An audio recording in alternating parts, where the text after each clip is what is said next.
looks like we have some others that have joined us.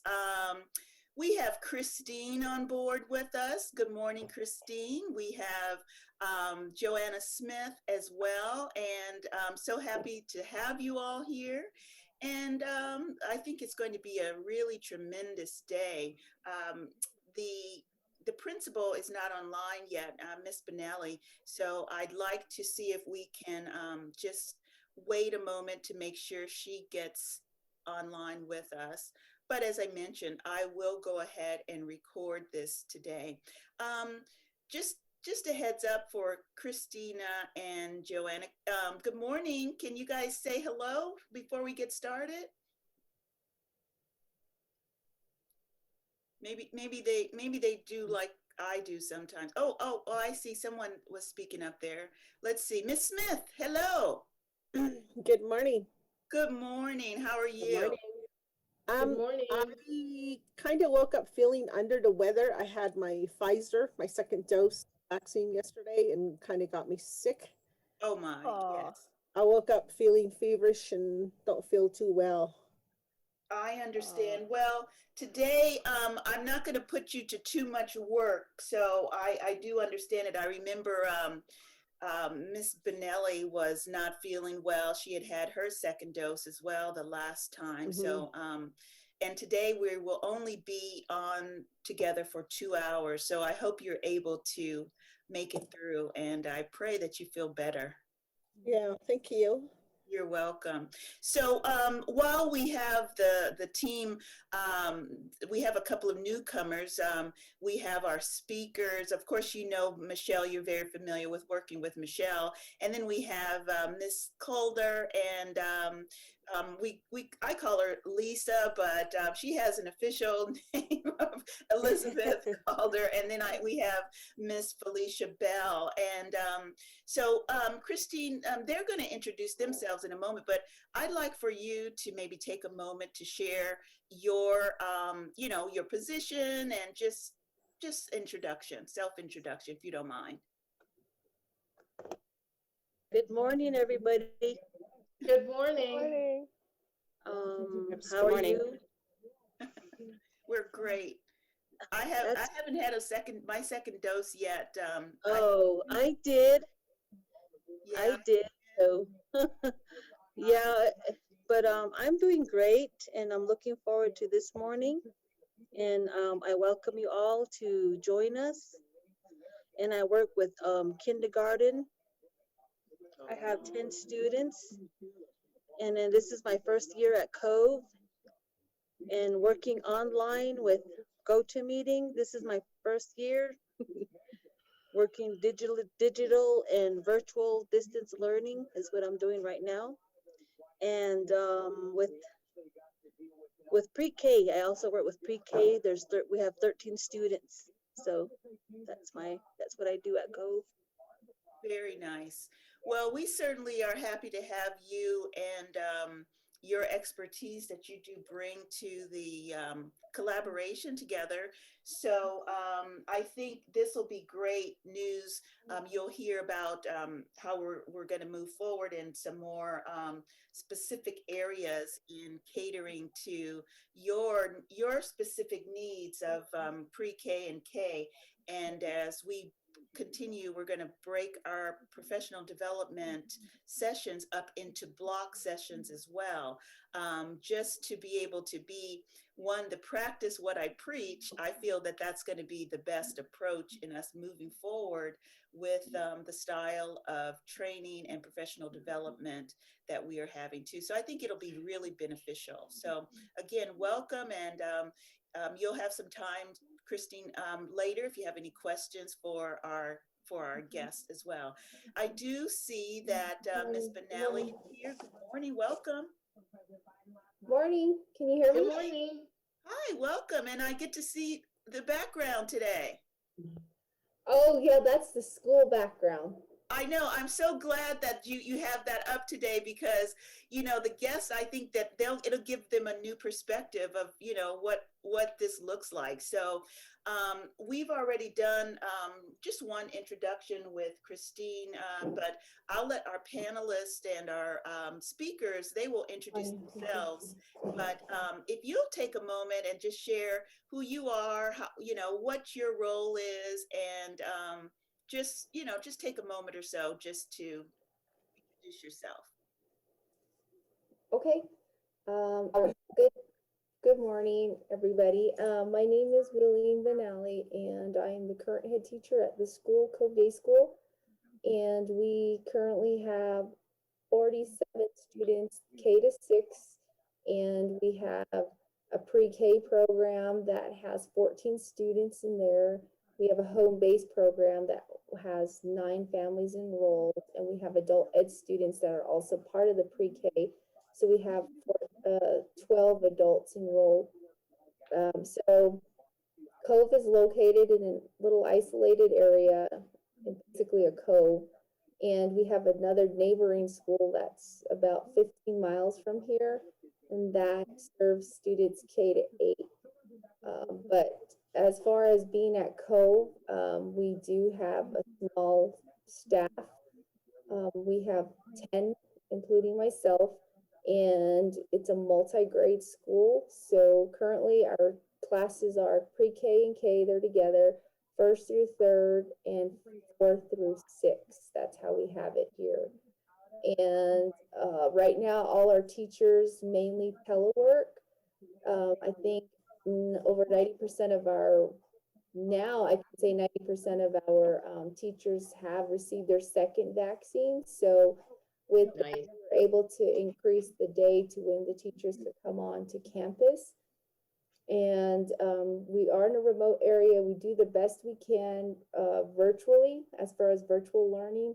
We have this virtual setting or teleconference program called the GoToMeeting that the teachers meet with students daily for instruction. And I would say like we get a good student population of getting onto the GoToMeetings, especially after we received student laptops, which happened in January. We distributed them. We have jetpacks that allow hotspots for the students, but those hotspots are only accessed if they go to a certain place, like maybe to the road, to the highway. So, we're still in a very rural area. And yeah, that's our staff. And we do have, we do lunch deliveries, meal deliveries every day where we have breakfast and lunch going out to the students. And so that's what we've been working on all summer. And then now, here we are. We don't end school until July 1st, I believe. And then we go right into summer school, and then we start school, I guess, the 1st of August. So we're going to be pretty busy. As for myself, I commute daily from Shiprock, which is about a 45-minute drive from here. If you ever come out this way, the land is very beautiful. We have 2 awesome arches. I think Miss Smith is one of them that has that on her background. I'm not from this community, but some of the teachers are. So that's a good thing because they've known the parents and, they live nearby, and this is their hometown. So, that's a great thing too that we have here at Cove. And so that's me. Well, I really appreciate that. And, we want to service you in the best possible way in providing specific needs that will help you and your staff as well. So now, without any further ado, I love saying that. So it makes me feel like I'm really, something. But anyway, I'd like to go ahead and introduce our first guest, which is an expert in her field. To be honest with you, Mrs. Felicia Bell was really instrumental in helping me to move into setting some of my goals and life goals, business goals, regarding getting involved with the bidding for this particular business opportunity in professional development. So I really keep her and hold her in high esteem with regard to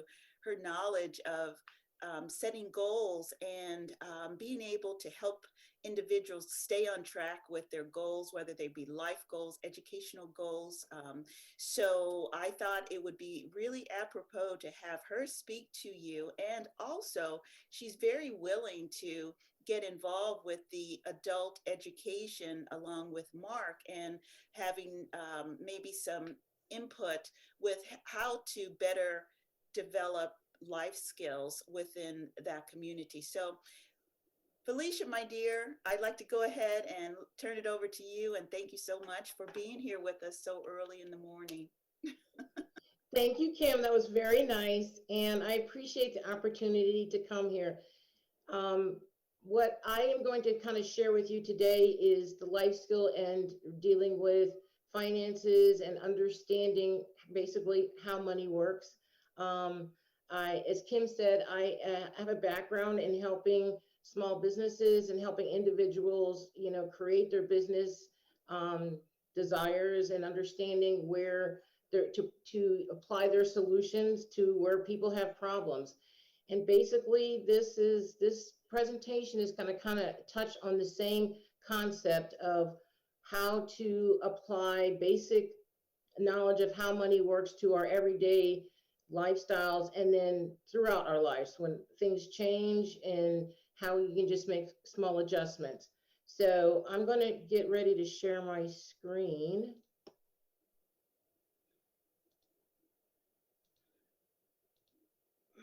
Can everybody see that?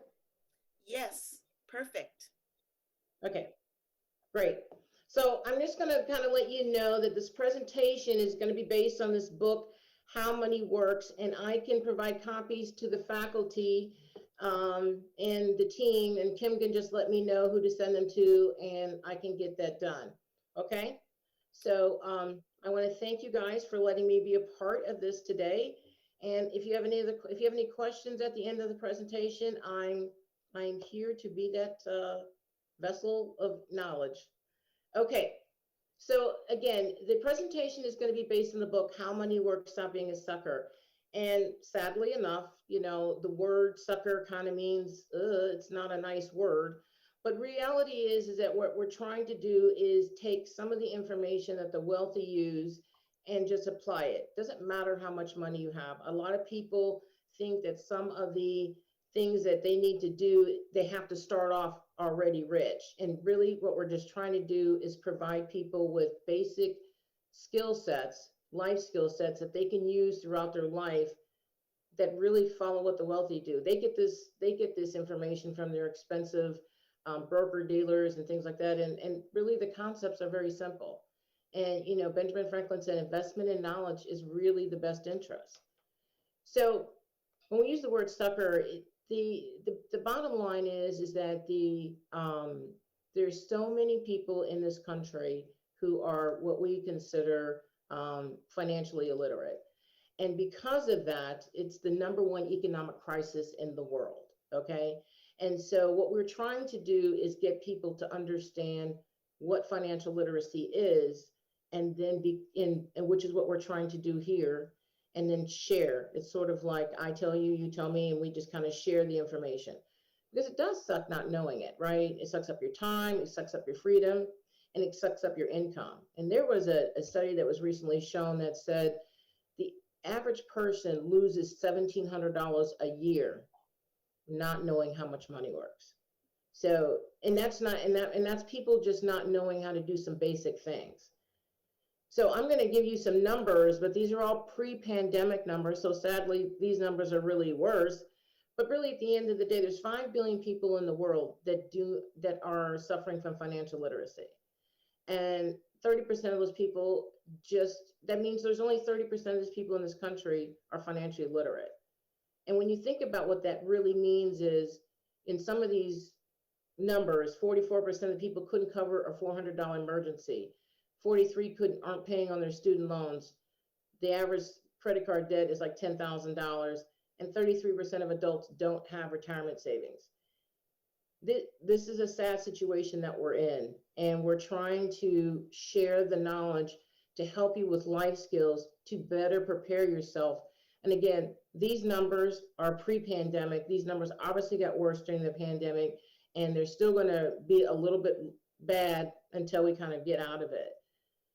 So the question is, how did we get in this position? Well, we got in this position because only 21 out of 50 states require high schools to teach at least one class in personal finance. And when I say personal finance, I'm not saying open a checking account. I'm not saying open a credit card. I'm saying understanding where the whole big financial world works and how just doing some basic changes can really alter your trajectory into a more positive cycle. Now, some people, the sucker cycle is that we are constantly in the trap of just paycheck to paycheck, and in between we're doing all these things. Now, some of us may not have all these extra things that we spend money on, but the reality is that the cycle of living paycheck to paycheck got worse during the pandemic, and we haven't been able to break out of that cycle. So the whole point is to try to figure out what things we can put in place for ourselves so we're out of that cycle. One of the things we think about is retirement savings. Think of it as a plane and two wings, and one wing is sort of covered, but it may not be, depending on your financial situation, Social Security. And if you happen to be working for somebody that pays a 401k, that could be one part of your wing. And then the other part has to come from your own savings. And really, if you look at the numbers, millennials aren't saving, Gen Xers aren't saving, and baby boomers aren't saving. So no one's going to be able to fly their plane during retirement. And the sad thing is we're living longer. So that's going to be an even more painful situation. So we need to try to figure out the best way to kind of prepare ourselves. And again, this isn't about being wealthy. This is just about strategy. This is just about how to put whatever you have in place to help you and your family, and also to try to build a legacy if possible. So the first concept we're going to talk about, I'm going to go through 3 concepts and 7 milestones. So the first concept is going to be compound interest. Compound interest is, like Albert Einstein said, the 8th wonder of the world. It's basically interest on interest. It's the one thing, if you do anything with your money, that's where you want it. Now, there's 2 types of interest, right? Simple interest, compound interest. Simple interest is basically that. If your contract or your account says you're going to get simple interest at $10 a year, you're going to get $10 every year, regardless of how much your money grows. Now, compound interest, that's the little wonderful thing. It's going to compound on top of that $10. So it's going to be 100 plus 10 plus the 110 plus 10. So that's where we want to put our money. So here's kind of a simple graph that shows what it looks like. 9% interest, you have $1,500 in year 1. Simple interest, you're going to get the same amount of interest every year. So by the time, after 50 years, you have $8,000. That's not a lot of money, right? After 50 years, same thing. But if you compound it, if you put it in an account that compounds the interest, now look what you got. And so you have 16 times more than simple interest. And all we're saying is, this is just about a strategy. Just moving it from one type of account to another has already improved your financial situation. You were already doing better, and all you did was just change the type of account that you had. These are simple life skills that we want to try to teach people. And people should not feel bad that they don't know this, because most of the world doesn't know it. That's why we have this financial crisis that we're in right now. So what does it look like when you change the interest, right? So if you have 1% interest, you have $111,000. Now this is assuming a 25-year-old puts in $178 a month till age 67, same. And then what does it look like? At 111,000, 1%, 3%, 4%, 6%, 9%. Look, at 9%, they'd have over $1 million. Now, the standard question everybody asks is, where can I get that account? Well, they're out there. You just have to ask a financial professional. And trust me, you know, that's all we need to do is try to think differently. Now, here's the second concept, the time value of money. We are the biggest procrastinators. Raise your hand. I am too. Okay. But this basically says the sooner you start, the better. And even if you start late, you can still help yourself. So start now, save regularly, and be patient. You know, one of the things I read, you know, is that we become emotional investors, or we become emotional savers, and sometimes we panic. So the thing is to do is to not panic. The thing is to just be patient and set up your strategy. Here are two characters from the book. One is Sarah. She's 22 years old, and she decides she's going to save $4,000 a year, which is about $300 a month, and she's going to do that for 7 years, and then she's done. And then George decides he's going to wait till he's 30. He's going to save $4,000 a year, but he's going to have to save till he's 67. He saves all 38 years. So George puts in $152,000, and he actually has $100,000 less than Sarah. Sarah put in her $32,000, and she's done. She stopped. Good and done. Now, these are just examples. We're not saying you need to put in, say, $4,000. What this illustration is trying to show you is the sooner you start, the faster it can grow. By using the time value of money and compound interest, you can see what happens. Sarah put her money in and didn't think about it. And she has, and she actually has more money than George. So again, the concept is to teach everyone to try to start as soon as possible, regardless of what you start with, and just continue to put in, and you will see it can, with compound interest, it can do a wonderful thing. Now, these are kind of what it looks like. We're going to use $1 million, you know, by age 67. That seems to be a, you know, a nice little number people like to think about.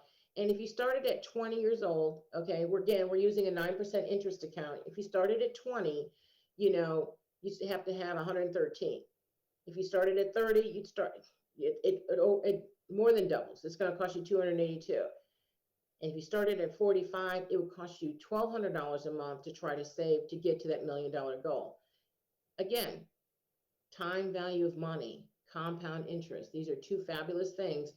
The $1 million, with it, the sooner you start, the better. $113. Think about this though. Even if you don't have $113 a month, what if you have $50 a month and you started then? Think about what that would look like. It would look close to $600,000. Who wouldn't want that in their 60s, right? Starting earlier does help. Now we have this concept called the $1 million baby. I'm going to whip through it really quick, but basically it takes the time value of money and the compound interest combined. You basically take, there's two examples. You dump $13,000 in now when the baby is born. So I don't know if Michelle has, you can gather the family together for the new baby that's being born. You dump in $13,000 and you're done. You're done. Don't do anything else when the baby is born. And by the time the baby is 67, you can get $1 million, right? That child will have $1 million legacy, retirement, whatever. Maybe you don't have $1 million, right? So if you wait till the child's 18, it shrinks down to $311,000. You can do it another way. You can put in $2,500 and then $250 a month for 4 years, and then you can be done, and you'd still have the same amount of money. These are concepts just to help you understand that these are things you can do. And, you know, when there's a lot of people that come together, you know, you get all these baby gifts and things like that. Dump a lump sum in, call it a day, and that child, you put it in a trust, will have some sort of legacy and retirement when they're in their late 60s. So the final concept I'm going to talk about is the rule of 72. This is another Albert Einstein mental math shortcut. You take 72 and you divide it by the interest rate you are getting on your account. 72 divided by 1 is 72. You're going to have to take 72 years for your money to double. Think about that. 72 years on a 1% interest rate account. And realistically, we're not getting that. But if you do take the strategy and find interest rate accounts that can give you better returns, this is how long it's going to take your money to double. 100. And as we scroll down the math thing, look, at 9%, it's only going to take 8 years for your money to double. And you think about that. If you don't have a lot of money, wouldn't you want to put your little bit of money into an account that's going to help your money double in a shorter period of time? That way you can keep doubling it. That's the great thing. Your money can have several doubles within your lifespan. Now, the reality is that there's $10 trillion in the money market and passport accounts that average 0.09%. That was actually in 2019. In 2020, it was 0.05%. Now take a look. Can you see your bank on here? Do you see what your bank is giving you? Now think about that. Where your bank is on there and how long it's going to take your money to double. So at 0.09%, it's going to take 800 years for your money to double. That means this presentation was done in 2020, but that means in 2020 you'd have your money. Who's going to be alive then, right? But the financial concept I want everybody to remember and understand is if you have a credit card, you can use the same concept. 72 divided by 17% means your credit card balance is going to double in 4.2 years. Think about the disparity here. Your assets are doubling in 800 years, but your debt is doubling in 4 years. That's what we need to understand. That's trying to break the sucker cycle to get you out of that, all of us out of that. So just to recap, we talked about power of compound interest, time value of money, and the rule of 72. Now I'm going to talk about the 7 money milestones. These are money milestones that you can use throughout your entire life. And you don't have to be a financial wizard. You just have to take a moment to pause and think about what you can do. So here are the 7 money milestones. I'm going to go through each of them in a little bit more detail. But the first one is getting a financial education, understanding how money works and understanding what the situation is in your own financial world. Getting a financial professional to help you navigate through the system. Proper protection. We insure our cell phones, we insure our cars, we insure our homes, but we don't insure ourselves. And we all know, we've read all those GoFundMe pages, because one of the first things that happens if somebody unexpectedly passes away is, do they have insurance? And we'll talk about the fact that there's a misnomer out there on how expensive it really is. Getting an emergency fund, building an emergency fund. That's a critical thing that was exposed during the pandemic. Debt management, how to kind of get out of the cycle of debt, increasing your cash flow, building your wealth, and protecting your wealth. And I think there's a misnomer about what the word wealth means. It doesn't mean you have to have, you're saying, oh, I don't have $1 million. I don't have $1 million. It's just about trying to build whatever you have in such a manner that it continues to help you in a progressive manner. One of these famous speakers, Bob Proctor, said, success is measured not by the end result. It's measured by what you're doing better. If you're a C student and you want to be an A student and you're working and your grades are going up, you are successful. If you haven't opened a bank account or you haven't saved any money, and now after watching this, you decide you want to get a compound interest account, you are successful. You have to measure it by the progression that you're doing. So financial education. So one of the things, of course, is getting the book, reading the book. It is a simple book that kind of lays out everything I'm telling you in this fashion, and also seeking out a financial professional, seeking out somebody who will talk to you and understand who you are, and what your real goals are, and then understand where the gaps are between where you are and where you want to be. And this is not, you know, the Morgan Stanleys and the JP Morgans aren't going to talk to people like you and me, but I know lots of people that will talk to you and me. So just start there. Proper protection. You know, the average question always is, how much insurance do I really need? You know, the rule of thumb is 10 times your annual income. So if you make 50,000, 500,000. If you make 100,000, I mean, yes, then you should have $1 million. So that's just the rule of thumb. The reality is, how much life insurance do you really need and how much can you really afford? And all these things factor into that final answer. Your age, your debt, your current income, your health, the number of dependents, and maybe the role you play in the business. What are these things that you need it for, and how much would you need? How much does this need to cover? So the need cost assumption paradox is the same people who underestimate how much life insurance they need have a tendency to overestimate how much it's going to cost. The reality is only 59% of Americans have life insurance, and about half of those are underinsured. It's not as expensive as you think, and the time to start is now. You have to think about what would happen if somehow your income were to disappear from your family unit. How would that impact them? That's what life insurance is all about. If you are a business owner and you have a business partner and one of you passes away, how would that impact your business? Would you want to be able to replace that business partner, or would you be able to want to buy that business partner out? You could use those funds to do that. This is what life insurance can help you with.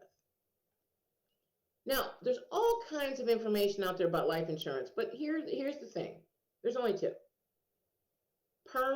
permanent, and temporary. Term is basically what it means: 10, 20, 30 years.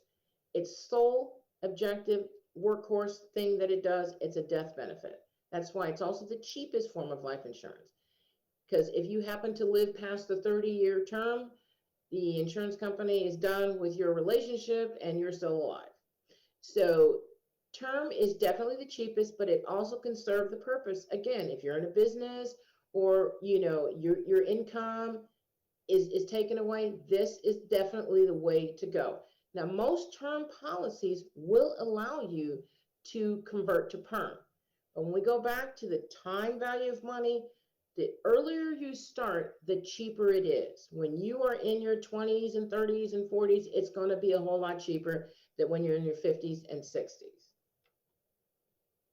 So with term life insurance, it's really possible to secure a substantial amount of financial protection for your family with a relatively small amount.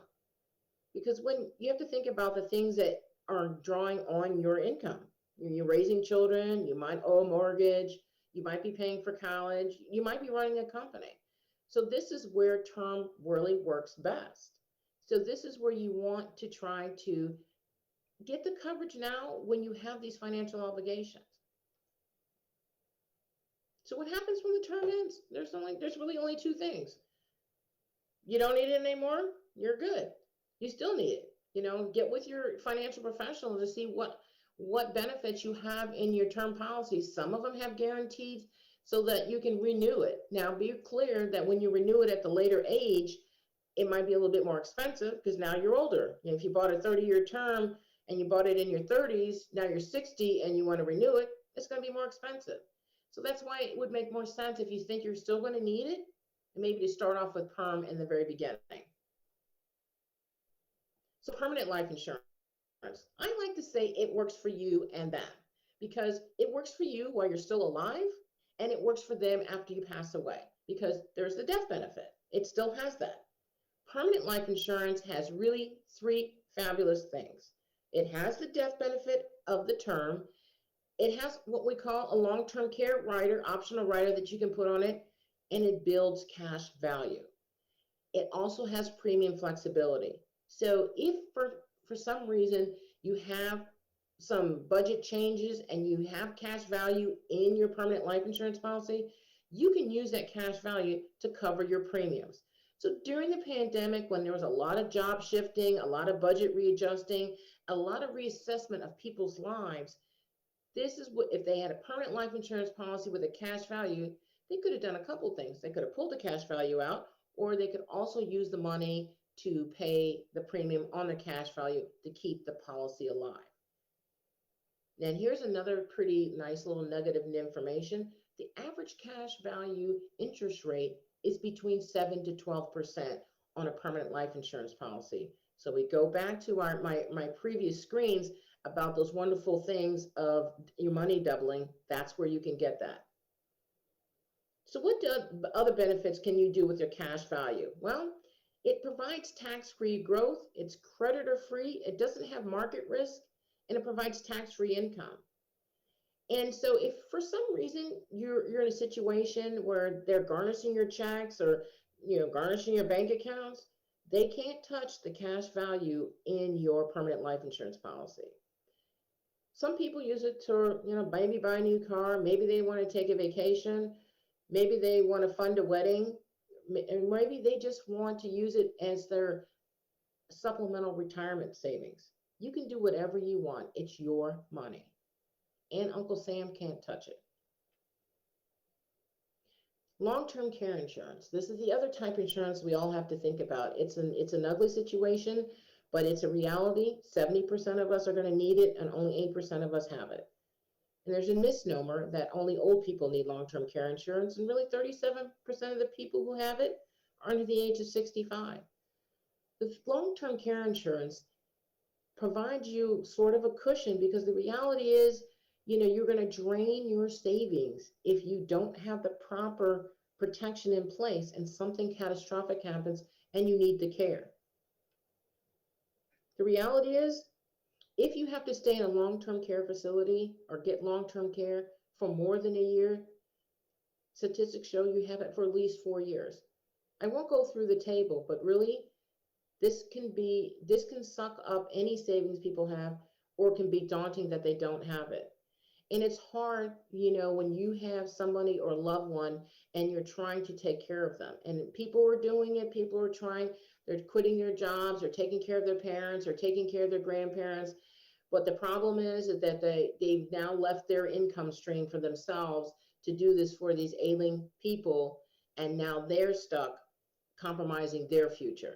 It's a circle of love that we have to try to figure out, that for an extra maybe $5 a month on your permanent care policy, permanent life insurance policy, you could have done that.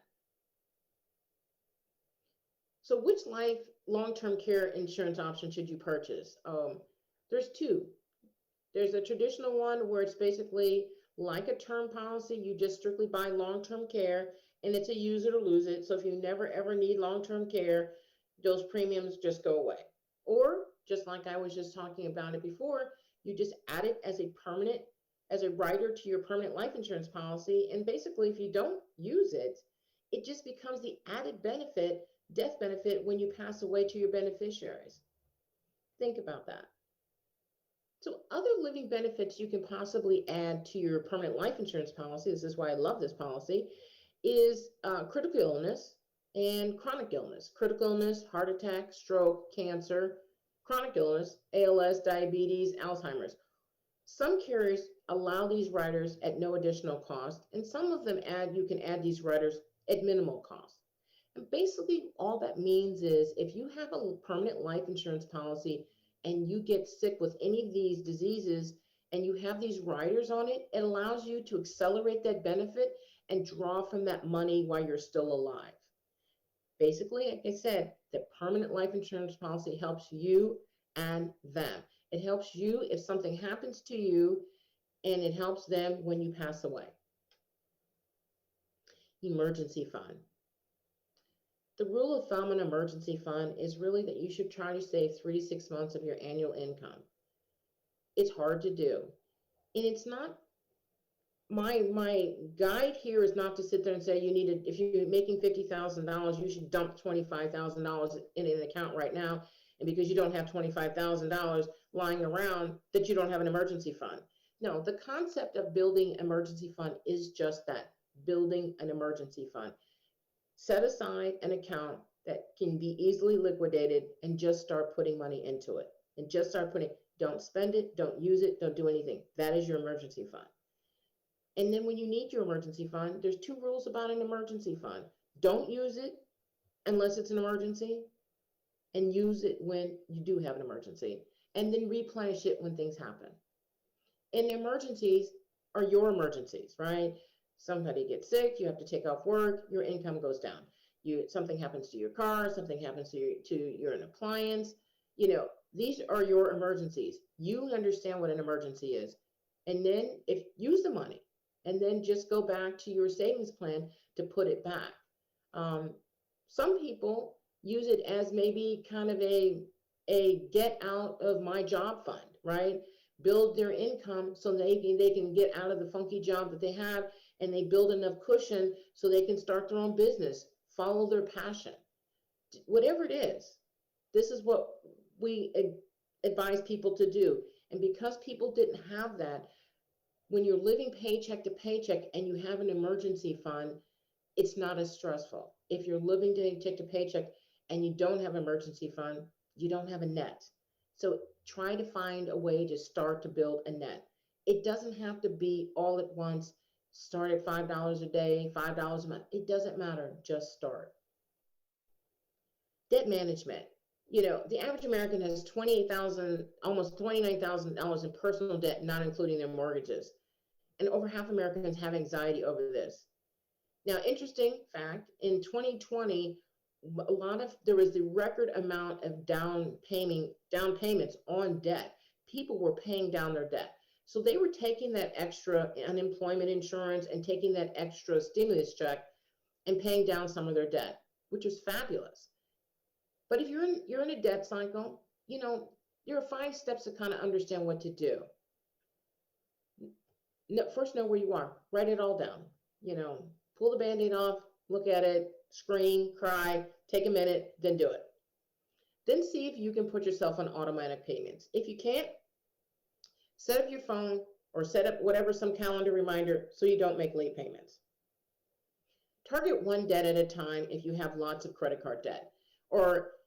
So what do? The simple thing is there's a couple of rules of thumb. Start with the highest interest. I say start with the lowest balance. Get yourself some traction, get yourself some early wins. Take out the little ones first.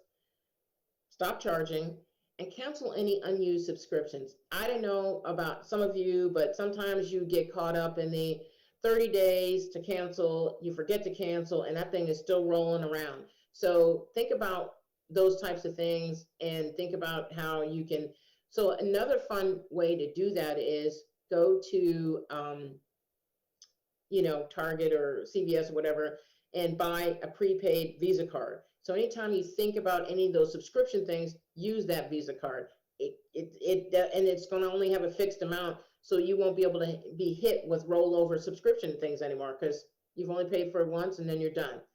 And if you have a mortgage and you happen to be in a situation where you're paying an extra PMI, private mortgage insurance, because of your ratio of your debt to your mortgage, to the appreciation of your house, see if you can refinance. Interest rates keep plummeting. I think they're in the high 2s now. So that's an option if you have that. Increasing cash flow. So here are a couple of quick tips to kind of increase your cash flow. Create and stick to a budget.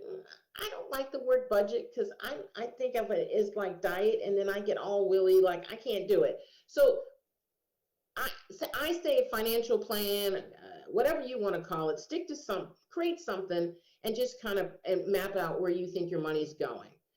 Develop a written game plan. Think about what your homeowner's insurance and your car insurance is. Now, it's nice to just every once in a while take a stab and see if you're in a competitive situation. I did that recently for myself. I found out that my car insurance is not very competitive, but my homeowner insurance is uber competitive. So when the two combine, no one else out there could match it. But I would not have known that unless I did this myself. Just kind of tested the field, test it once a year, see where you are. But it also doesn't hurt to call who you actually have right now and say, hey, listen, I'm doing fabulous. I don't have any accidents. I don't have any claims. Is there anything you can do to help me with my rates? And a lot of times they will do that, just like cable companies. Call a cable company and tell them you're getting ready to cancel. They will lower your rates in a New York minute. So reposition your savings. Like I said before, find an account that's not giving you 0.05% interest. Talk to a financial professional. Give me a call. I can show you these things. And then again, the PMI. So 3 big moves you can supercharge your cash flow, right? First one, Get a side gig. There's all kinds of things, DoorDash, Uber, Lyft, whatever the side gig is, that you like, try it out. See, and to try to supplement your income. The reality is the pandemic did show that having one stream of income is risky, because if that income gets compromised, you're stressed out, everybody's stressed out, and it's very hard. But getting a multiple streams of income is going to help everybody, no matter where you are in life. And just so we're clear, the people who are in the 1%, that's what they live off multiple streams of income. Start a business. Find something you like to do and figure out a way to get paid for it. Find a problem you can solve with your skill set. This is the best thing out there. You have that talent. And if you work for a company, check out your W-2s. If you're getting big fat refunds, tax refunds every spring, then that means you're taking out too many taxes in the year.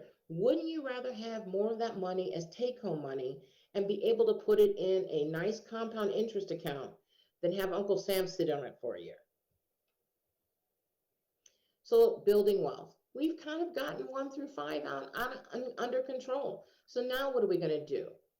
Now here's the question, can you answer? Will your wealth last as long as you do? It's a question you have to be able to answer.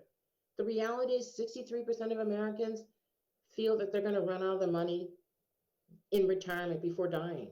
And that's a true statement. The reality is too, there are vehicles out there that will help you protect your money where you can get lifetime income even when your savings runs out. You just have to ask the question. But this is a critical thing.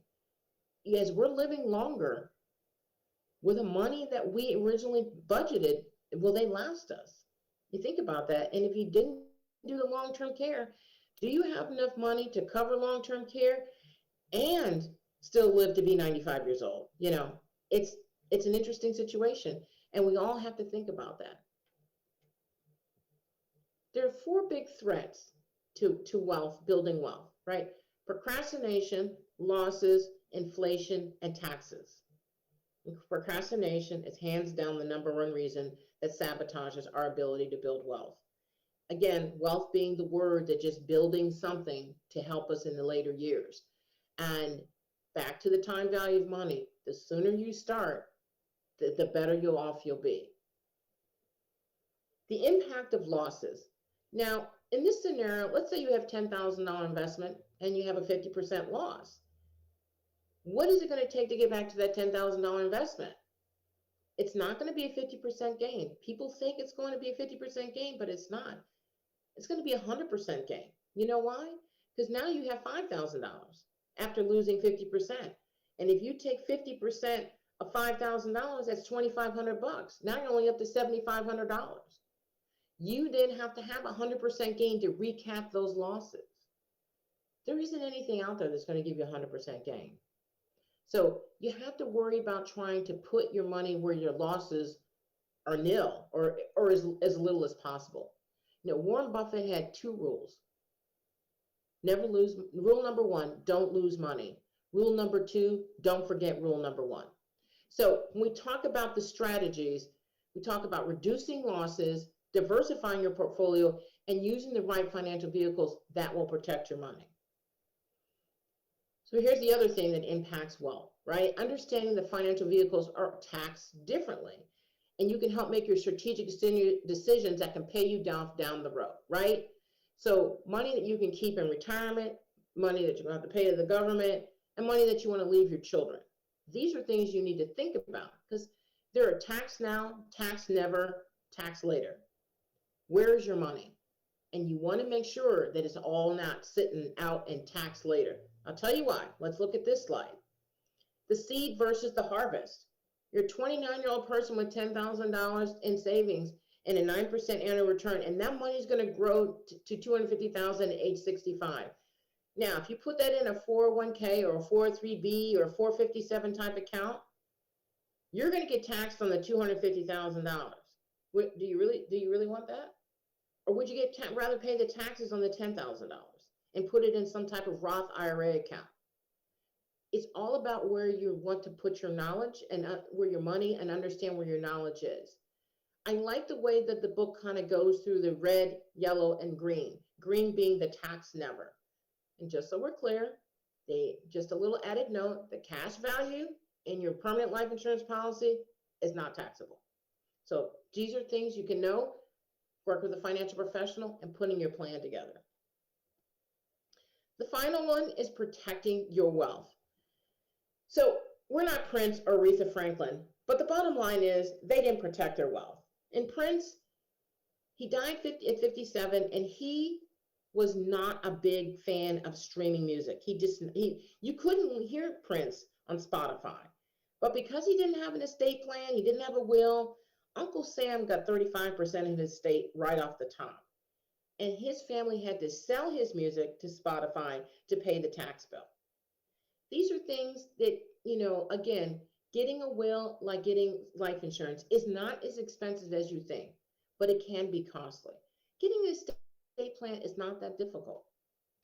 So one of these estate plans, what do you think? These are 4 things you can just put in an estate plan that will help you and help your family. A will basically gives you direction, a financial power of attorney, somebody who can help you if you don't know what you're doing, incapacitated with your finances, an advanced healthcare directive or living will. I don't know if some of you were around in 2003 with Terry Schiavo. She was a woman who was in Florida, and her husband, she'd been on life support for 10 years on a feeding tube, and her husband wanted to pull the plug. She didn't have any kind of advance directive, so her parents were didn't want her husband to pull the plug, so they went to court, they fought, it was nasty, it was all in the headlines. And I will tell you, after listening and watching that story, I ran out and got my advance directive. And if you can look at mine says 2003, because you need to have something. You want to do what you want to do. My mom passed away 5 years ago. She had a stroke, and she had an advance directive, no extraordinary measures. And I'm the same way. My advance directive says, I don't want a feeding tube. I don't want anything. My ex-husband said to me, he says, well, I want all kinds of, science, all these things to save my body. And I said, well, you better write that down, because otherwise it's not going to happen. But anyway, these are just 4 things. And a HIPAA release. I mean, times have changed, and HIPAA is very, very, very it's a very strong situation where you cannot access HIPAA health information from a loved one. Doesn't matter unless they give you authority. So you want to make sure you have this type of document for whoever you want to help you as when you're incapacitated, and know what your health issues are, because the doctors will not discuss it with them unless there's some sort of release. So the process of probate is kind of what you want to try to avoid. If you can, that's what a will do. That's what an estate plan will do, will help you with avoiding probate. And that means that the government doesn't get their fair share right up front. Now, there's other ways you can do that as well. And these are trusts. I won't go into the details, but a trust is another vehicle to try to capture what you want and kind of ensure that what you want is protected, and also minimize the tax impacts for your beneficiaries, those you leave behind. So, if you think estate planning is too expensive or time consuming, you think about the fact, what will it cost them if you don't do it? Because you'll be gone, but your beneficiaries will then be burdened with all these situations. So it takes a few minutes. It takes, maybe a few hours, kind of get all these things together. It's not as expensive as you think, but it's well worth it, because it's better to spend a couple $100s now than have your friends or family, whoever you leave your estate to, end up paying all the taxes on it. So I'm at the end of my presentation. The one thing I wanted to share is, in the back of our book that everyone will get a copy of, we have what we call a discovery form. It basically allows you to kind of list down your assets, your liabilities, and kind of your goals and where you are. And then sit down with a financial professional, or if you have one, go through it with them and say, listen, we haven't talked about this in a couple of years. This is where I need to be. Am I on track? Or find one and say, this is where I want to be. How do I get there? All right. And we're at question time. Does Wow. anybody have? Well, well, first of all, I would just like to thank you and applaud you for the generous amount of information that you've given us. One, I know is statistically based, the other is practical based. And I want to just start by again thanking you, but I want to ask this particular question because this could be something that many of us or many people might be thinking about. Why do we need to know this when we're learning and wanting to learn about professional development and we're educators? Aren't we here to learn about what our students need? Well, first, let's think about this from a standpoint of the airplane. When you're in the airplane, they talk about when anything happens, put the oxygen on you first, and then you help others, right? You got to save yourself first, and then you have to teach this to others. The thing is, I used to teach my daughter this. It's not like when you're 18, magic fairy dust comes on your brain and you become this adult. You need to learn these skills as early as possible. When I was teaching her how to wash clothes and cook when she was 10 and 12, she's like, I don't need to know this till I'm an adult. No, what's going to happen? It's not going to happen when you're 18. And what happens is a lot of people, if you get the thought process in your brains right now, you can, you can teach other people as they're coming along. If you already have all of these milestones and concepts engaged, then this is something you should be passing along as educators, especially with adult life skills, especially with adult education. Because the reality is, no matter where you are in the economic, rung, where no one has this education, and we all need it because we all are breathing, we're all working, and we're all trying to survive. And all this is doing is trying to help you get the tools to build the foundation for better survival. So when those kids are on their cell phones all the time and people don't really know what they're doing, and they're engaging in behavior that will be detrimental financially to them, but they don't know that because they don't understand how money works. Okay, great. One other quick question that I do Sure. have is, well, first is a comment and then a question.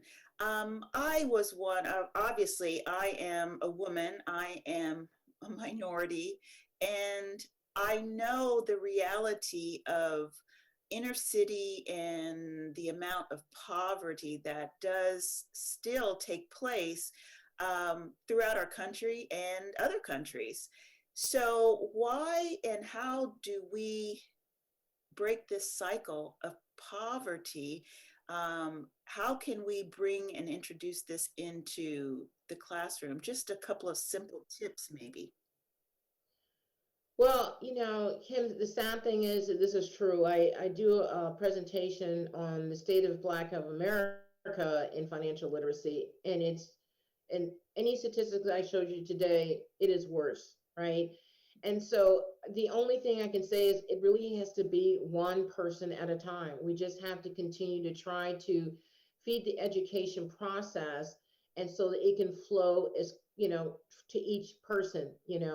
It's, again, as I'm trying to explain, it's not about wealth, it's about knowledge, and it's about understanding how money works. And these are life skills that we all need, but we just weren't taught. Absolutely. Well, thank you so much. I would again like to open up the floor for any other questions. Again, here is Felicia's information as well. And as she mentioned, she will be sending copies out to the instructors, which is a great generosity and that you're offering to everyone. Thank you for that. If for example, you want to put your different address in, please put it in the chat box, and we can also have that as an alternative. But we'll get you the shipping address for the school for the brochures, the books that you have. For the books, They're- yeah. Yeah, So yeah, and they're- they're really small. It's a quick read, and the reality is you can just use it throughout your life. Your life changes, and because as we grow and become more involved in doing other things, this is something we can just share with people. It's really, this is written for a 14-year-old to understand. So the sooner the better, to develop those habits early and build the foundation. Absolutely. Any other questions? How about anyone else? Question, comments, thank yous? No questions? Okay. Well, It's good to hear from, here's something in the chat. Let me read that. It says, it's good to hear all the ways we can save money to cover long-term care, life insurance, building a nest egg, having an emergency fund, and writing a will. Yes, thank you so much, Joanne, for commenting. And I totally agree. Just on a personal note, before you do leave, Felicia, or if you're going to stay, you're welcome to stay. But I remember at 21 years old and going through this financial planning educational situation, and you're absolutely right. The sooner the better that we begin this, and also the information is so true. Believe me, between the age of 21 to when you turn 60 really gets there quicker than you would ever imagine. So these tools are absolutely correct. And yeah. well, when you take leadership courses, they always say, what would you go back and tell your 25-year-old self, right? Yeah. And so what would you ask your 25-year-old self? I would tell my 25-year-old self, girl, get that permanent life insurance policy, put some money in it. That's what I would do. Absolutely. I mean, think about it. If I had done that at 25, how much cash I would have now? Yeah. But that's really a wonderful skill. And I think that we are, we have to learn how to take care of ourselves better. Just like that age old example of, if you're in an airplane, secure yourself first and then take care of your family and friends. So if there aren't any other questions or comments, we want to thank you so much. And I would like for you, Mark, if it's possible. Mark, are you on board with us? I am. Hi, Mark. How are you today? Yeah, good morning. I'm fine, thank you. Sorry for being late. No problem. I just wanted to make a formal introduction to you for Felicia, because she just has a plethora of information, not only from a financial standpoint, but developing life skills and etc. And she and I have discussed the possibility of teaming with you in your adult life skills. And so I'd like to, if you could just take a moment or so, introduce what you're doing firsthand here, it would be great. Okay, well, good morning. Again, my name's Mark Pavich, and at Cove Day School, I'm the adult education coordinator. So, we have the pre-K, it's our early childhood program. And so basically I work with the parents of the pre-K to third graders in whatever their needs are. Like right now, I'm helping one parent just update her resume, working with her. I mean, they're all mothers, 15. I mean, they are all mothers that I'm working with. I mean, 100%. So, they're juggling, everything at home. I'm just, I try not to be overly, just hounding, whatever. I try to meet them halfway, let them know what the program has to offer. But that sounds great. Every Monday we have what's called parent time. Mm-hmm. And that's based on, surveys that have gone out, a little checklist, it's already a pre-made, checklist that the parents have, checked that what their interests are. Mm-hmm. So one of our parent times, maybe a month or so, 6 weeks ago, was about financial management. And again, all I can do is put it out there. Right. I don't want any transparency. I just give them pointers. I'm almost twice as old as some of them. Right. I've paid many bills in my life. I've managed money in my life. I kind of know what I'm talking about, basically. I do try to get that point across. And I know one parent in particular has continued what I taught her last year, when we were in person. She did mention that she is still utilizing, the spreadsheet and the strategies that I shared out last year. I mean, growing up, I remember my single mom, always there with her little, to this day, she has her little memo book, and I mean, something, and that's what I say, it's something as simple as that. Put down, every 2 weeks or whatever, what bill, the amount, date due. So just try to keep it simple and give them choices. Well, I would be more than happy if they have another Totally. topic to kind of help and, drill down. I kind of did a big overview. The book goes into a little bit more details, but yeah, it can drill down, especially on trying to help people just get started. And like you said, just write down the things that you want to do. And Yeah. I was a single mom for 8 years, so I understand the whole concept of trying to, because it's just you, right? It's just you. You don't have a safety net. You don't have a husband. Maybe you don't have family, and you got to figure out how to take care of these kids in this Yeah, moving 3 kids. society. Yep. 3 kids, growing up. Yeah, I had 2. So, I mean, you have, I've evolved out of that, obviously, because my kids are now grown, but thank goodness. But, yeah, I mean, I understand, and I'd be more than willing to come and talk to them. So. Great. If Yeah. you want. Oh, yeah.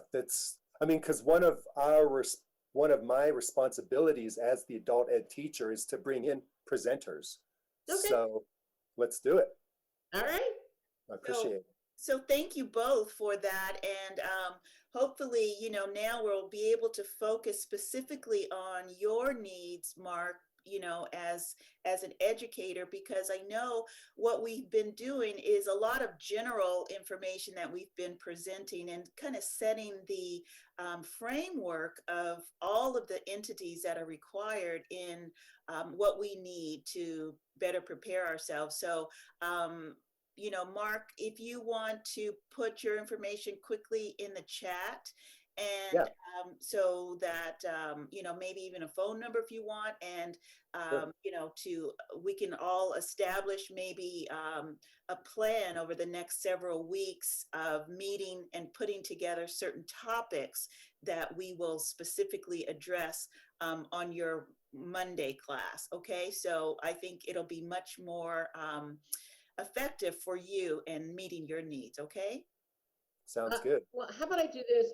How about I put my email in the chat box? So, because 2 things, Mark, I'll get your information, but if anybody, because I know everybody is virtual, to send me the address where you want the book, and then I can mail it to you. Okay? Because that would be great.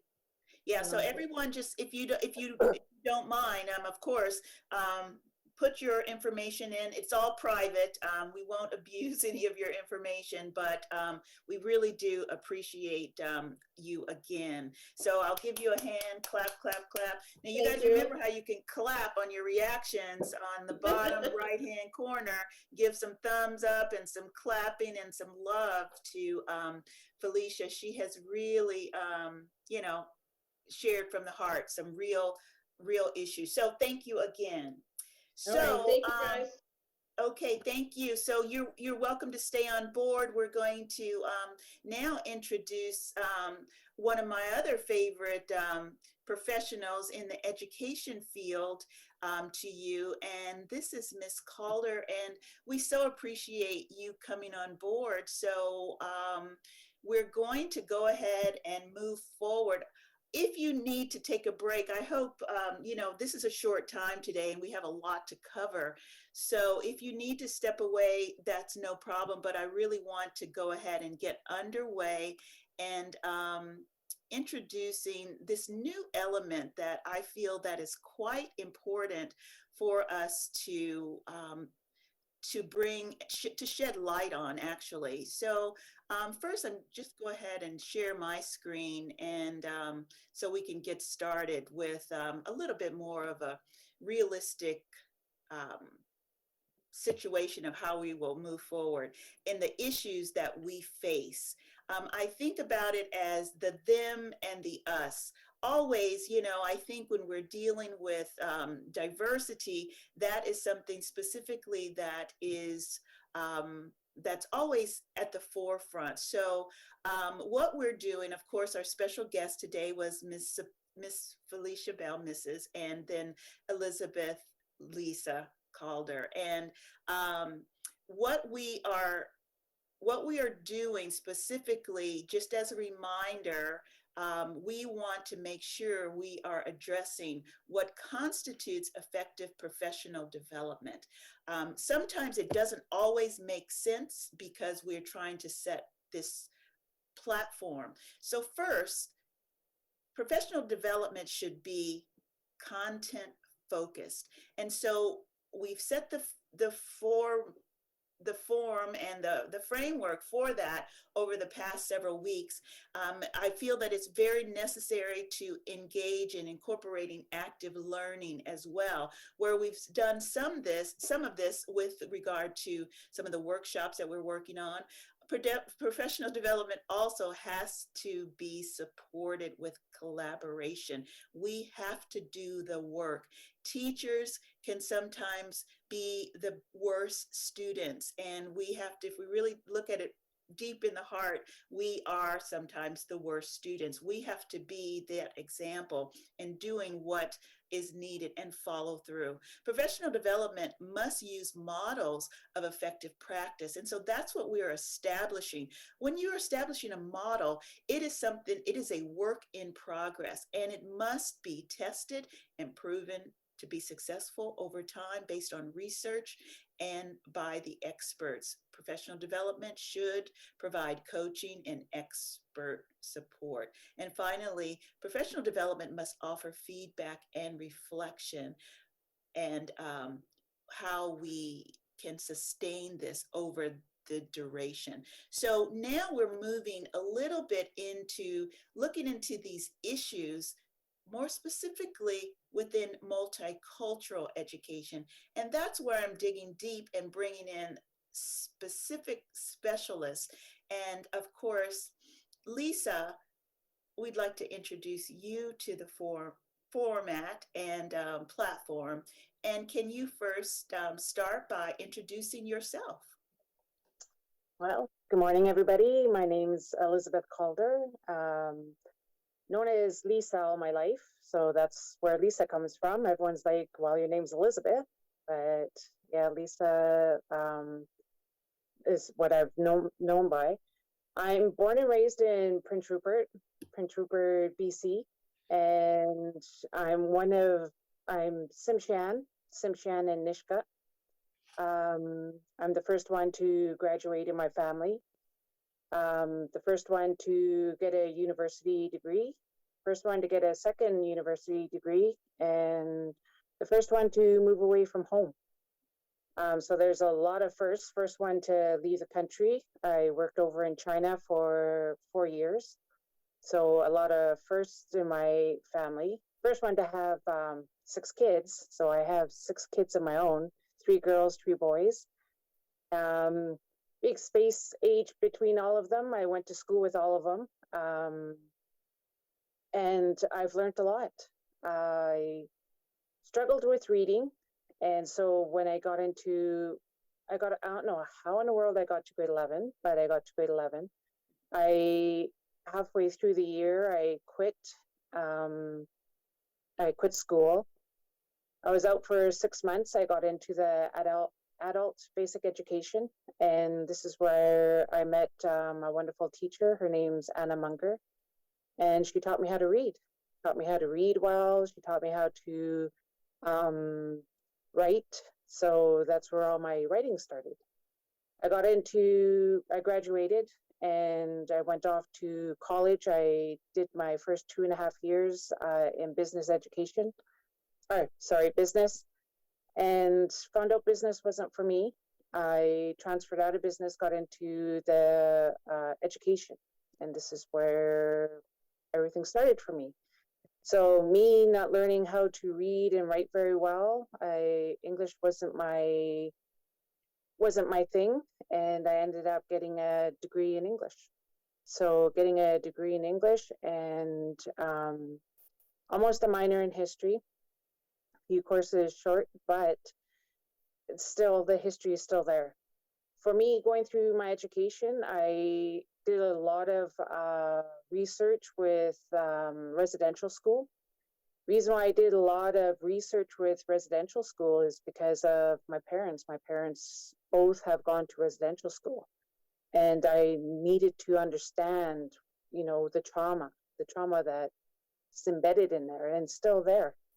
And so I did a lot of in my geography class, in my history class, in my English class, they all had topics on residential school. And so those are the things that I chose. And so it made me understand who I am and who I am, and all the things that I go through.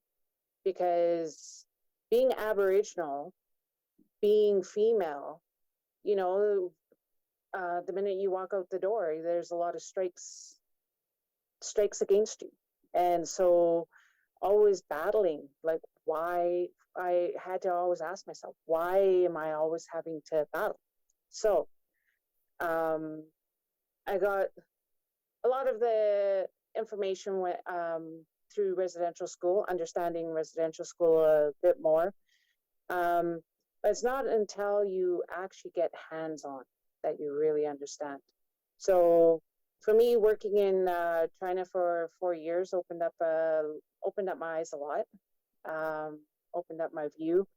I worked in Surrey, in the Surrey school, in a school called Khalsa School, which is an all Punjabi school.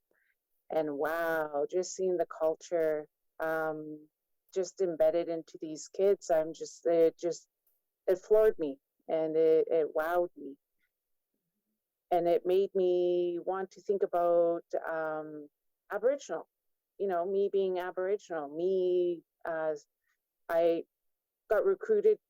I worked in Surrey school for 2 years, and then I got recruited to work on a reserve. Being Aboriginal, I've never lived on a reserve. I've gone back to my home reserve for summers. But like I said, I was born and raised in Prince Rupert. And so when I got recruited to tackle landing, wow, you know, just seeing the richness of land-based learning. Land-based learning is a must. It's a must. I mean, this is the way we live. This is our life. You know, when I go back and I think about my upbringing in Prince Rupert, my goodness, you know, all the teachings that were there. So going clam digging, getting up 4 or 5 o'clock in the morning to go truck to the place where we go clam digging. You know, it's such a important thing in our life. And then going out seaweed picking, all those things that, you know, I was raised in, to realize that, you know, they're trying to bring this into the school. Because while I was doing the education, the one thing that really stuck out for me going through the education was how the education system just literally just touched not even the surface, just little bits of the Aboriginal content. And what they do is they lump all the Aboriginals under one. We're all natives, we're all Aboriginals. Now we're all Indigenous, you know, our name.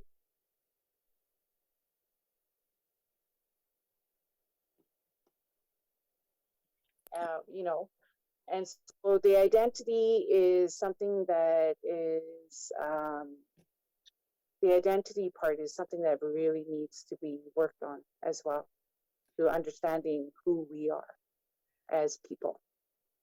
Thank you for that wonderful portion. I want to, I have a battery of questions that I'd like for you to address.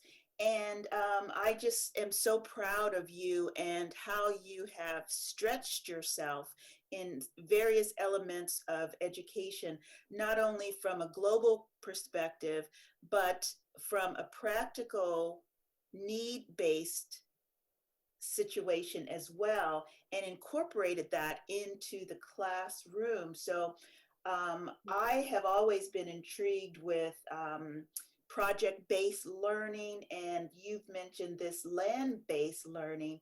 How can we use this to implement it in the classroom?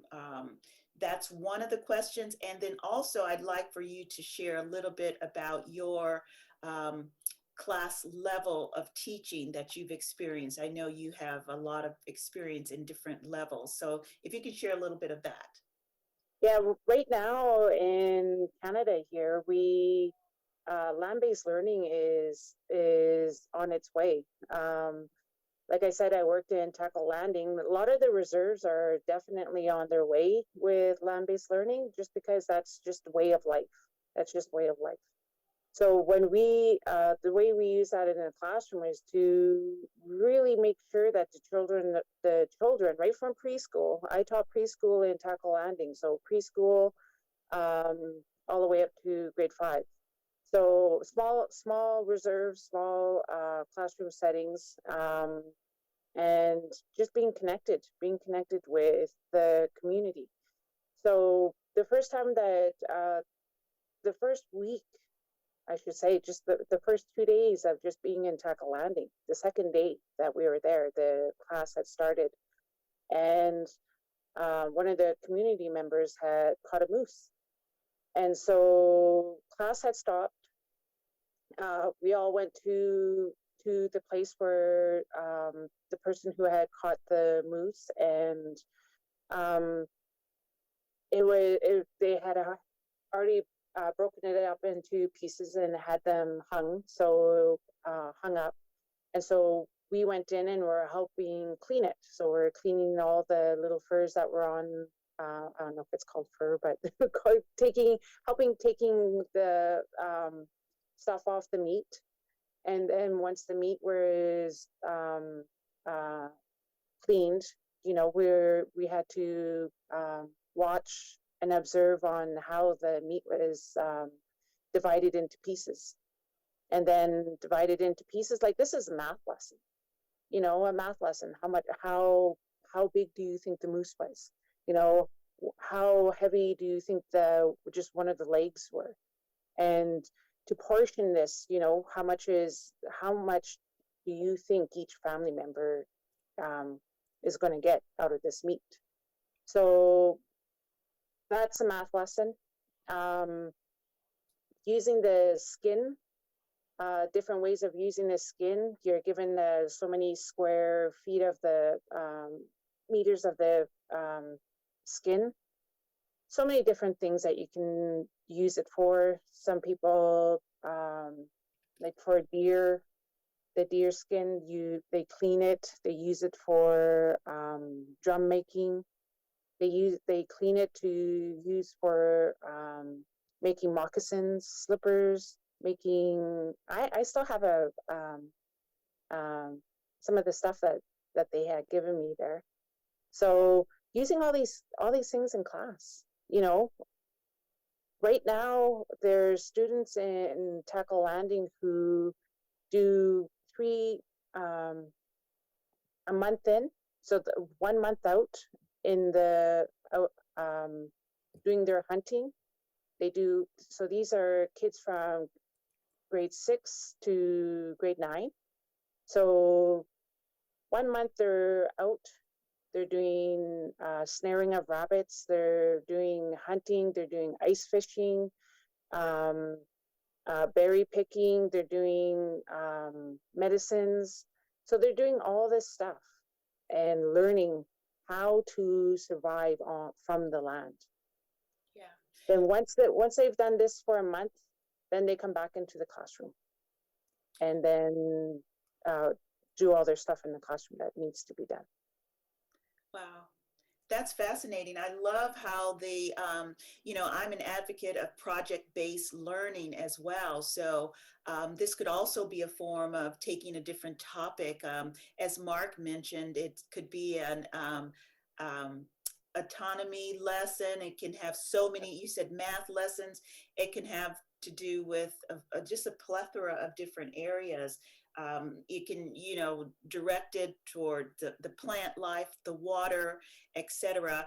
I know that I've been involved with the Arizona State University in their bio department there, and within their teaching department, they have a direct program where they're teaching teachers how to bring these projects of global sustainability in the classroom. And so I think that it's very important for us to mirror, reminding us of the importance of our land and making sure that it's maintained well, but more specifically having to do with this cultural aspect of that is very important within the Native community and First Nations community,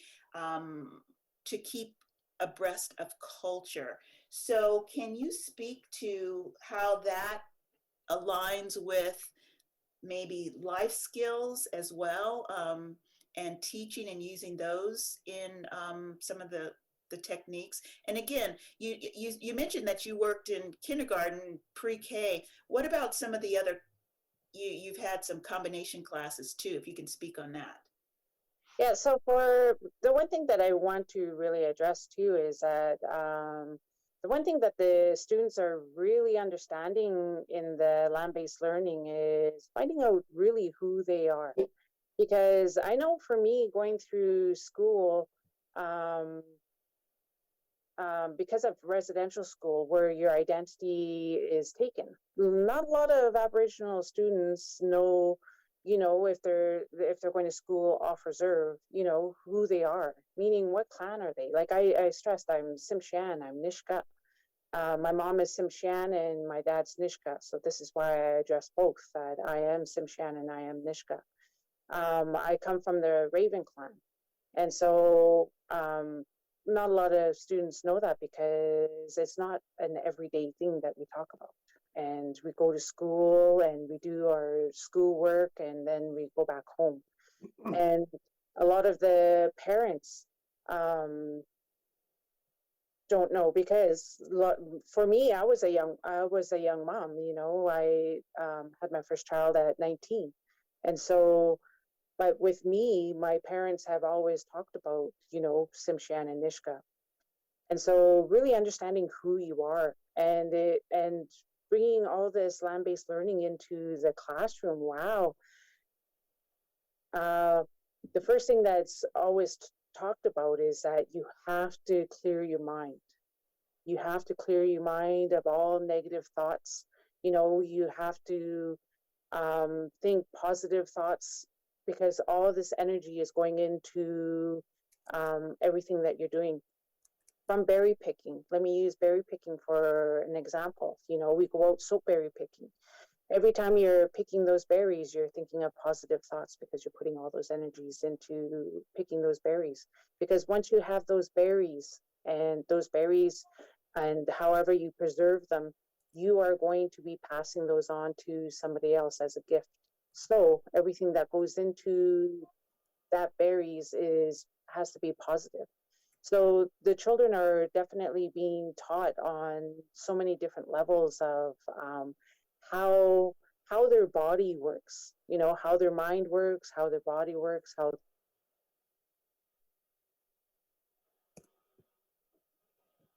all of this goes into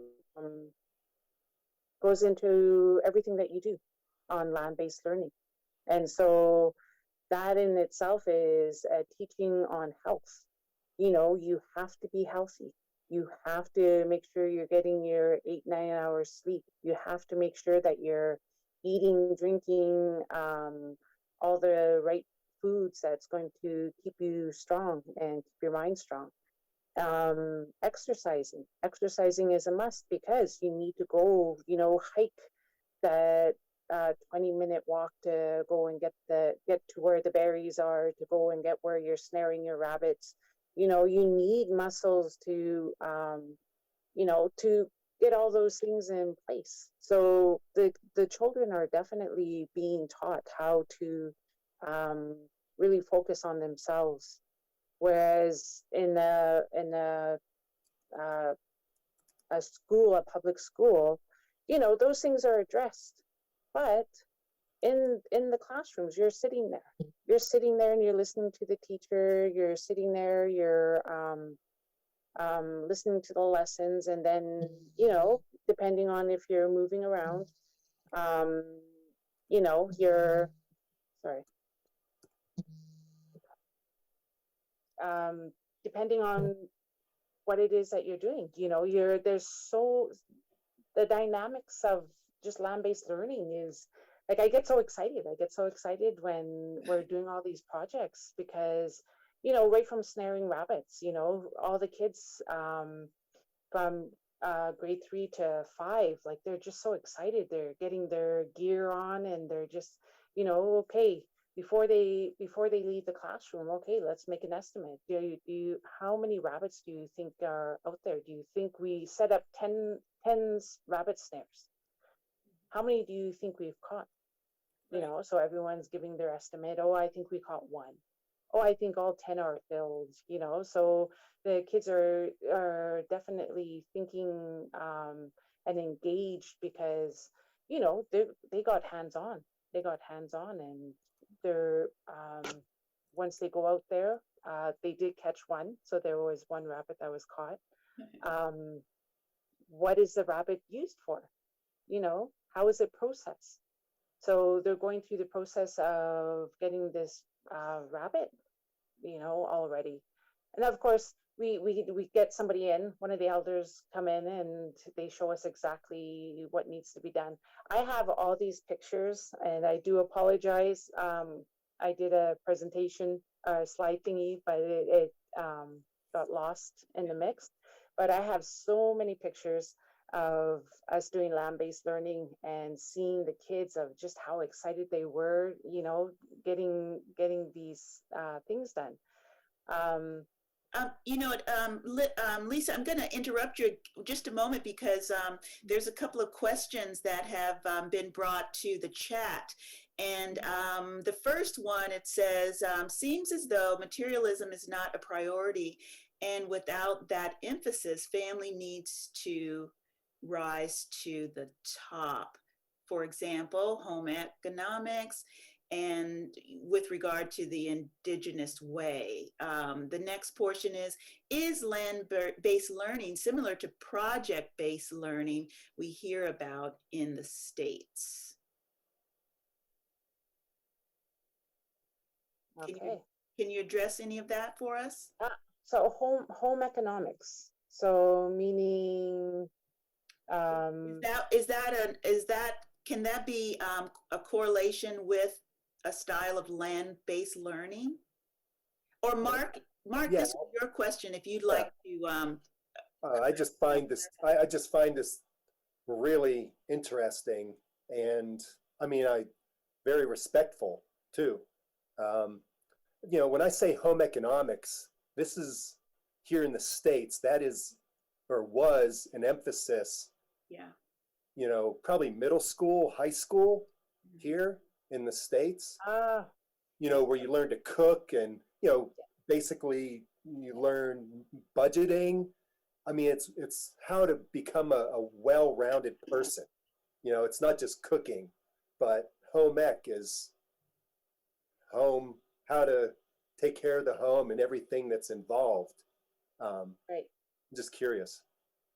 Yeah, I think when I think about the land-based learning, and I think it's more or less the Aboriginals getting back to their traditional ways of living, because like I said, for residential school that had taken place and which is still embedded in the kids, because it gets passed on, right? It gets passed on through the generations, and so the generations are still living in this way of I want to say lost.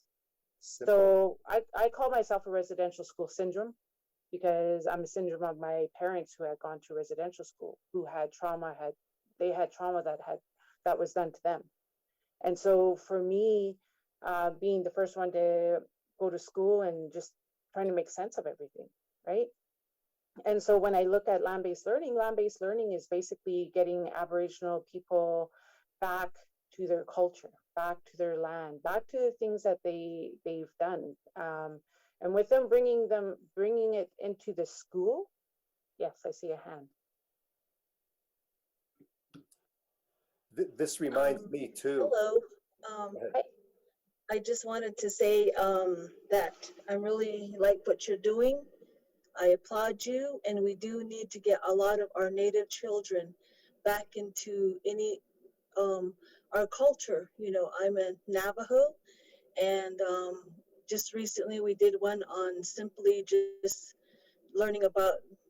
We were going to go into hair tying bantige, but then we had to step back and say, okay, we're going to have to teach the parents and the student to learn to make the hair tie. And that was like, it's, you know, even our culture is so complex that we jump to the tradition and the thinking so quickly, but we don't try to see of making it. So that was where, you know, we did have one during parent time, we did one on hair tie. And that's when, you know, the parents were saying that, well, the last time I had to tie my hair was during my puberty ceremony, kinalda. That was probably when they were 10 or 11 or 12. And then some said recently, maybe during the ceremony. So, you know, I think if we get the word out on simple life skills that our people need, they'll survive. Like we say we're in poverty, we say we don't have a home, but then we have cedar trees here. I've seen nice hogans that were built with, you know, our lumber. I mean, we don't have, I would call it lumber, but you know, in our mind, we think going to Farmington and buying the lumber, you know, is what we should do. But we do have it. We have, you know, logs surrounding us, and we lived it. You know, we know how to build a small shack house. We know how to build a small hogan just using our materials that we have. And today, the parents will be getting a lesson for native plants. And I'm excited to see, you know, what native plant they have, you know, found around in their area. So I do feel that connection of what you're saying. And we do need to bring our children back into what we have in our own native, you know, areas, surroundings. Absolutely. Thank you so much for Thank that you for, comment. yeah, thank you for saying the plants, because the one thing that I was working in the public school system in BC, and the one thing that all the schools are doing is that they're preserving an area within the school. So within the school, you know, a basic school has their playground, they have their field where they go do track and field and whatnot. So within the school, they're actually putting parts of their back part of their school where they're doing bringing plants back. So wild plants that, you know, we need to survive on, and that's what they're bringing to, or that's what they're doing in the schools. So in the school, you can go into their backyard, and when you go into the back of the school, you see all the native plants there, all the wild plants that you use for medicines, that you use for, you know, different things. So that's what the public schools are now starting to do. And the public schools are making strides in making sure that the needs of the Aboriginal students are being met. Well, this is some great dialogue and great information that we're all communicating together. A couple of more issues I want to bring out before we leave today is something that you had mentioned with regard to developing life skills, but there's also another side that we need to be aware of. And you had mentioned a couple of times about trauma, and I wanted you to address maybe ways to move forward, to address, abuses and kind of some self-help to improve perhaps on self-esteem or low self-esteem or establishing social skills. Yeah, like I said, like sexual, some of the things that that still exist, that still hasn't, like it's the numbers have lowered. Is one is sexual abuse. So sexual abuse is still going strong. Mind you, that it has lowered in numbers with more awareness that sexual abuse needs to stop. So you got sexual abuse, you got mental abuse, you got physical abuse, all which stem from residential school. And the more parents are aware of it, and I think the stopping obviously stops with the parents, right? But all of this needs to be aware from pre-kindergarten. Pre-kindergarten up. Everyone needs to know about the good touch, bad touch. Everyone needs to know about mental health, physical health. All those needs to be addressed in every grade continuously, because you hear it, but it goes in one ear and out the other. The things that have been happening here, and especially in my own community, is having, they call themselves warriors. So you got the female warriors and you got the male warriors, and they have their own groups.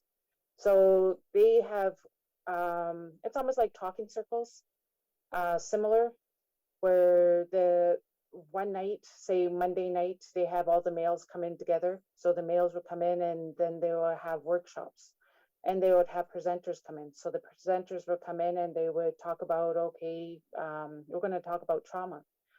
And things like residential school is really hard to talk about, because we don't know the things that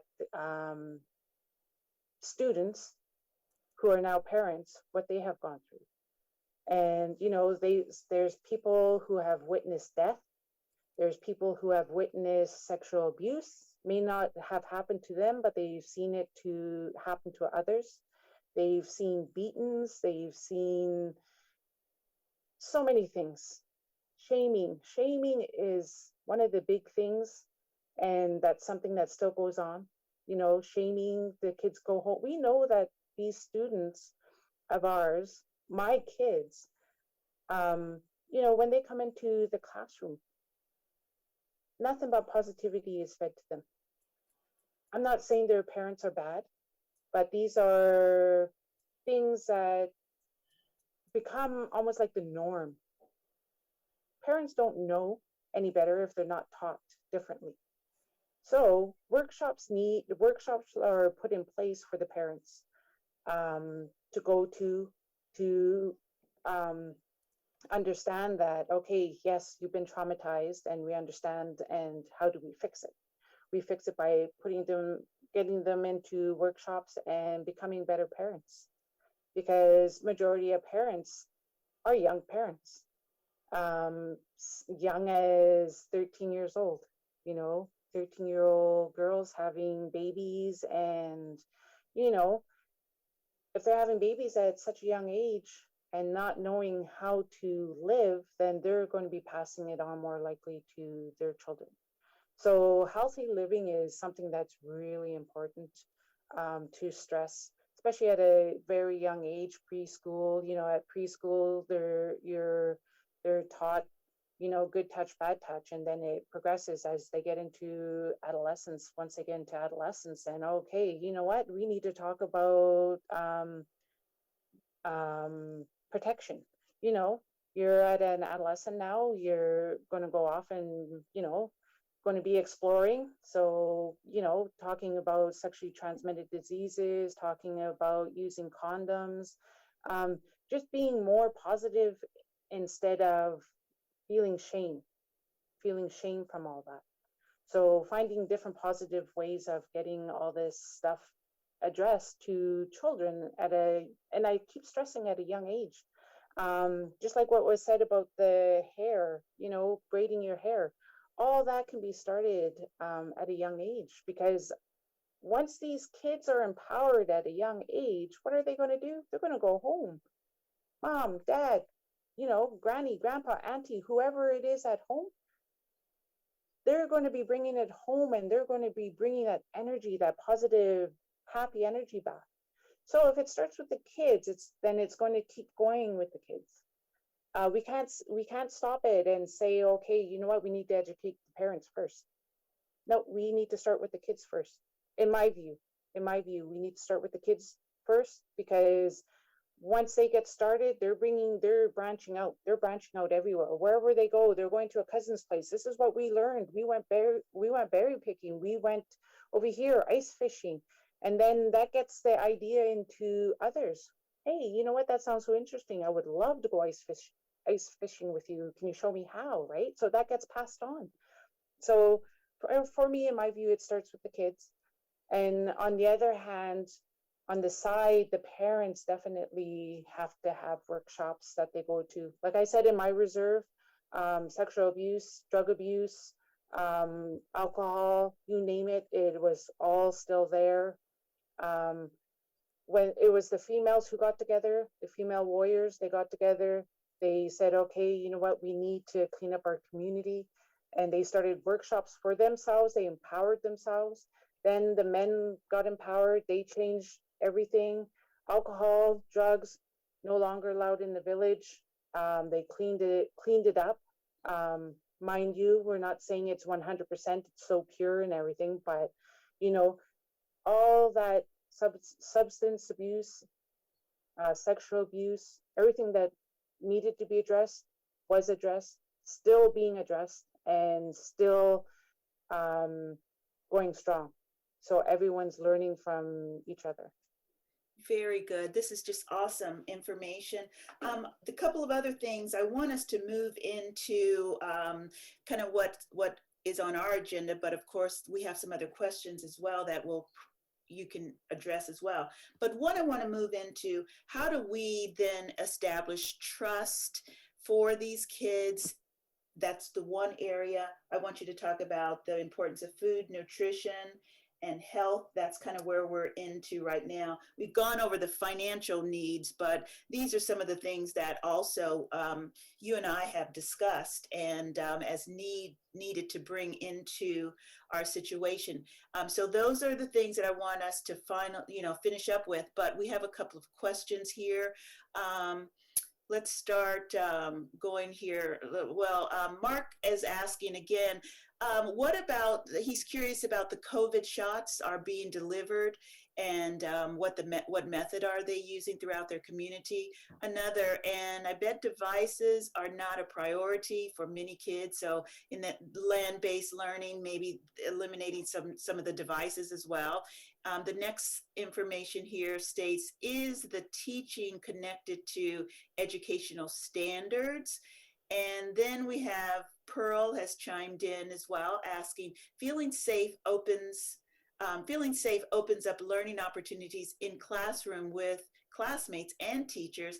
And then Mark has another comment, no matter the culture, Maslow's hierarchy of needs, etc. So these are some things that you can certainly address, but again, you take it away. Okay, so what was the first one? The first one we were talking about, we want you to talk about how do we establish trust and yes, the importance of food, health, nutrition, and those kind of skills. Okay, so for trust, like I don't know if I've mentioned, but earning the children's trust is such a big thing because it's embedded in them from the parents. Because for me to leave my community, to leave my hometown, I had to really gain the trust of my grandma. So my grandmother had passed, my mom's mom, and um, my granny was set. She said, "Nope, you're not leaving." And my heart was so hurt that she didn't want me to leave. And so I told my mom, I said, "Well, I'm gonna go and have dinner with Granny." And so I went to have dinner with my granny, and I sat and talked to her, and I talked about education, and I told her that something's really pulling me to go further my education. And so um, it was about an hour and a half talk over dinner. We sat and talked, and my granny just finally said, make sure you bring my babies back. Make sure my babies come back home. So meaning me and my kids. And she told us to come and meet her the next day. No, sorry, it was about a week. So we went to go see her before we left, and she had gifts for us. And she just said, make sure my babies come back home safe. So really earning that trust and to let her know that we'll be okay. We're going to be okay when we go out there. And I now see, after doing all these research, that I see where all that mistrust or all that scaredness comes from. You know, all this that happened within the school, that it still hurts because a lot of that trauma hasn't been dealt with at that young age. I left my community at the age of 22. I've gone through trauma myself, and I dealt with that trauma before I left home. And what made me do it, I don't know. I guess the universe had something in place for me, and I dealt with all that trauma before I left.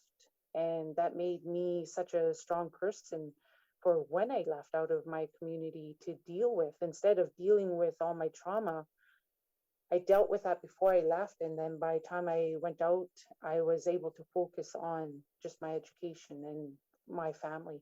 And so gaining that trust, I mean, it's such a touchy thing. For me, I think it's very touchy. And for me, what I did with my school is really giving that space for my pre-K, because it starts with the younger kids. um, the younger kids, I really earned their trust. I had the privilege of working with them for 2 years. So pre-K, pre-kindergarten, kindergarten, and grade one. I watched the grade ones go to grade two and the pre-K go to grade two. So it was very interesting.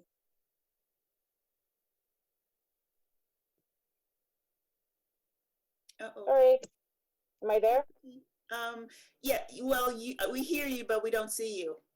But Okay. with that, we probably need to, we love hearing the information, and you are just a wealth of resource and knowledge here. But we have probably about 5 minutes to wrap up. I would like to tell everyone that Lisa will be working with us as we continue the professional development in various capacities. She has a great wealth of knowledge, as you've heard, from teaching multi-class levels, pre-K, kindergarten, first, second, third, I believe multi-levels as well. And as much as I know she has a lot more to share with us, she will be back on a regular basis. And I felt it necessary to really incorporate someone with a like-minded perspective from a cultural, educational background. So she's definitely part of our team, and I've held her in high regard for many, many years, probably since 2011 when we first met. But just to move forward, I wanted to ask and open up if you have any, first of all, any closing remarks, and then question and answers, because I know some of the teachers have to leave. Yes, I guess some of the things that I would really like to say is that, it's such a privilege to do land-based learning, um, to know that it's being brought back into our culture, but going even further into the classroom, because in BC, like I said, to have them, even put aside a small part of their land, the school land, to show, to bring back all the wildflowers, all the medicines, even going out into going out to where out into the forest and taking all the bark from the trees and to do cedar hats, to do baskets. I mean, it's just it's so amazing. It's so nice to see. Like my I have twin boys who are 16. They're 16 now. So they're 14 when they got introduced to all this, and for them to be a part of it, wow, it was so nice to see the change, to see the to be part of it. So I know kids will get a lot out of it because this is who they are. I love it. Well, again, thank you so much. And just a few more minutes for some questions. Anyone have some final questions, remarks, thank yous? I just wanted, I know we have to get off really fast because we go on to something that Miss Morris referred to as Faith Family Circle, where in that time we share out about, or we at least try to keep connected to the culture. So like she's mentioned today, it's about native plants and, how we use them in the Navajo culture. But what you described and what you shared, thank you, because we talk a lot about that, like generational trauma and how that impacts our parents, like my parents, my grandparents, and then, where and what did that teach us as individuals? And so I'm glad you also brought up the point about identity, because that's a big part of who we are. And I did ask the teachers, the staff, to do a PowerPoint about themselves because, they came from a long ways, and I wanted to know about their story and where did they come from and how did they have this self-initiative to become an educator? And what is it that they want to teach the kids? And how have they come thus far to be successful? Because they are. Through whatever trials and trauma they have gone through, they're still able to, attain a degree. They're still able to get their licensure. They're able to work in this position to teach kids. And so I really like that idea, and I'd like to learn more about the land-based teaching. I know at the beginning, we talk a lot about project-based learning, but it just seems like we get, we're like, oh, what our goals are.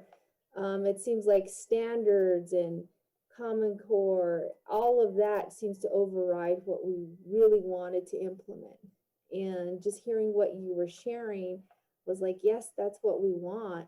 At the same time, we have a lot of things that we're trying to continue for our students, and it's just basic right now. It's just basic reading, math standards that we're trying to keep them up to par with in the grade level that they left in with when the pandemic really hit.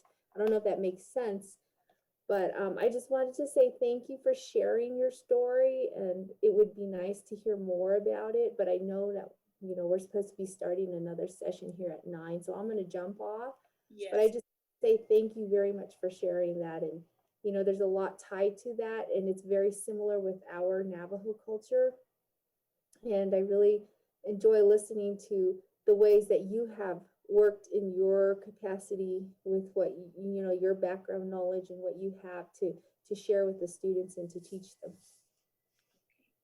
Thank you so much. And I know you all have to speedily get off. So until next week, you enjoy, and we'll talk again, Ms. Benelli, when you have a free time on our next moving ahead, okay?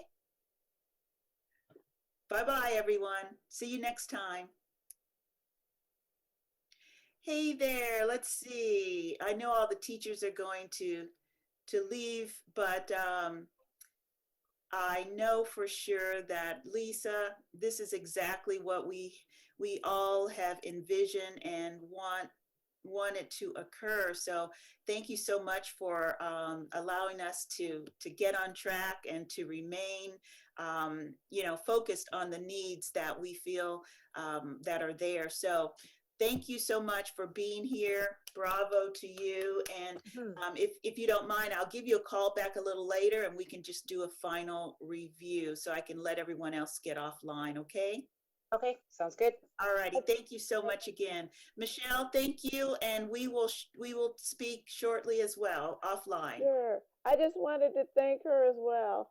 I know, right? I'm so sorry that, you'll have an opportunity to work with her a little bit more. But thank you, everyone. Have a